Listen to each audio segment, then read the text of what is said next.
crisis as a result of the cuts. They're being dragged from pillar to post. We hear talk of extra police officers on the street. They're not extra. They're officers that have had their rare leave days cancelled. They've had their 12-hour shifts that are now done routinely extended to 16 hours. They're being drawn from other areas. The officers we see behind us are from Kingston, from Hounslow and Hillingdon. They're not extra officers at all. They're from other duties and they're being burned out. But more armed police officers on the streets than ever before, we're told? No. Armed police officers on the streets than ever before? No, they're not.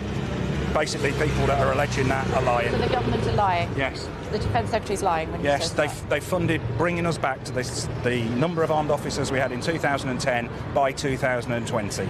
And they've got to address a number of issues in order to get there. The Prime Minister was previously, of course, Home Secretary for 6 years. She's saying that we need to now change the way that we are approaching terrorism here in the United Kingdom. What sort of advice, what sort of support do you think she needs to offer the police service?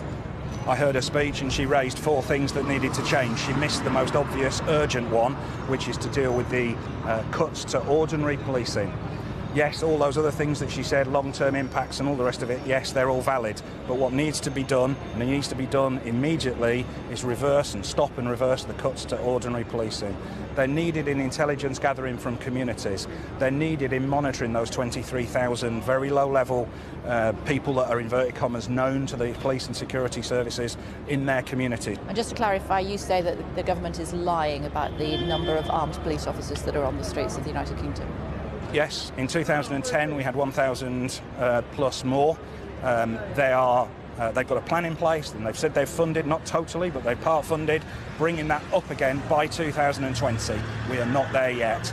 We saw a brilliant response in London here last night. We saw it in Westminster a month or so ago. We saw it in Manchester a couple of weeks ago. If this had happened anywhere else, you would not be seeing that response. It is threadbare elsewhere in the country.